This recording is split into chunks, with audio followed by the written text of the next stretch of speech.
Olá, eu sou o Vinícius Garofalo, Head de Sales de Investimento Global, e esse é mais um episódio do Panorama 2025. Hoje iremos falar sobre as projeções do mercado econômico global para o próximo ano, e para começar, vamos lembrar um pouco dos últimos acontecimentos. Novembro foi o mês da eleição americana, que elegeu o presidente Trump, onde ele não apenas se elegeu, mas ele também possui a maioria do Senado, o que é bom porque ajuda a ter uma maior estabilidade para implementar todas as suas políticas econômicas e fiscais. E o mês de novembro também marcou a valorização do dólar em 4% perante o real, principalmente por causa do cenário fiscal no Brasil, onde não foi divulgado um pacote de corte de gastos robusto o suficiente, na opinião do mercado, e existem outros possíveis fatores também que ainda podem fazer preço. Uma possível política de mais impostos dos Estados Unidos para o Brasil, e também existem outros possíveis fatores que podem fazer preço, como uma política de impostos maior para importações, que os Estados Unidos ele pode acabar fazendo, e que inclusive o presidente Trump já falou de um possível aumento de impostos para o México e para o Canadá, e muito se fala que as políticas econômicas e fiscais que ele pode implementar podem impactar cada vez mais os mercados emergentes, e é justamente onde o Brasil se encontra. Além disso, ele advertiu os países do BRICS contra a ideia da substituição do dólar. Isso gera um ponto de atenção, mas precisamos esperar os próximos desdobramentos. Outro fator importante para trazer para vocês é que, como sabem, a gente hoje está em um momento de ciclo de corte de juros nos Estados Unidos. E o que vale falar aqui é que a eleição do Trump adiciona fatores a serem considerados pelo Fed.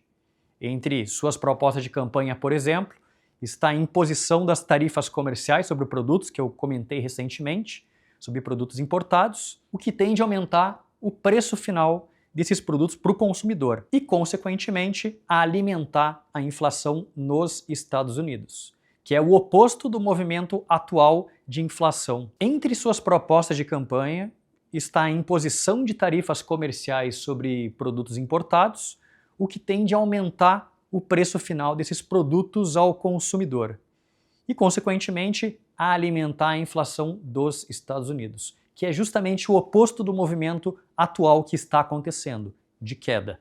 Além disso, suas propostas de rígidos controles imigratórios podem levar a uma rápida restrição da oferta de mão de obra no mercado de trabalho, que também tende a se traduzir em uma maior pressão inflacionária, através de pressões que se imporiam nos salários. E falando agora sobre mercado, o mercado gostou da eleição do Trump, a Bolsa Americana bateu novos recordes históricos agora em novembro, onde muito dessa alta ela pode ser justificada por uma claridade maior, agora que o presidente ele já foi eleito, e é comum para o investidor ficar um pouco mais reticente antes das eleições. As eleições passaram, e um dos grandes fatores também que tem ajudado a Bolsa Americana a ter cada vez mais recordes históricos está muito ligado ao contínuo corte de juros americano, que por consequência ajuda na expansão dos múltiplos das empresas.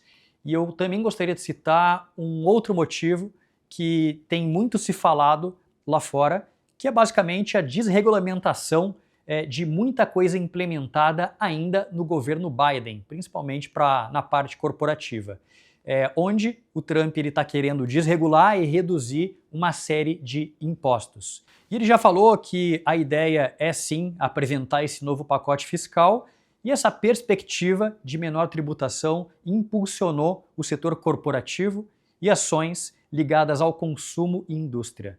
Além disso, também grandes promessas de investimento em infraestrutura foram feitas, que gerou otimismo nos setores de construção, transporte e energia.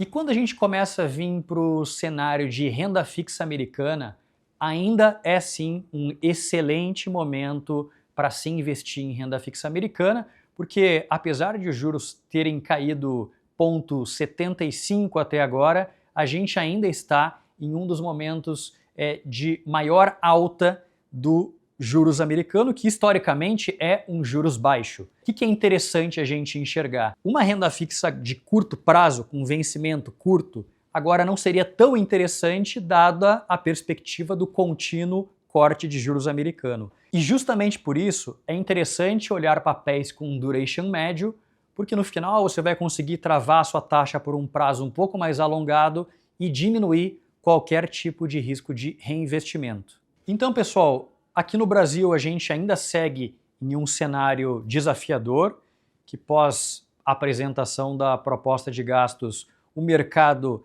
inicialmente não aceitou muito bem, ao mesmo tempo que existe uma possibilidade também de um aumento de tarifas na relação Estados Unidos-Brasil. São perspectivas no final, mas essas perspectivas elas podem acabar mexendo no câmbio. E indo lá para os Estados Unidos, a gente tem um presidente Trump que vai assumir dia 20 de janeiro, que já colocou na mesa muito do que ele pensa e do que ele quer fazer, mercado mais desregulado, com mais impulsionamento por parte do governo para alguns setores. E por hora, o mercado de lá segue otimista com essa perspectiva. E esse foi o Panorama de 2025.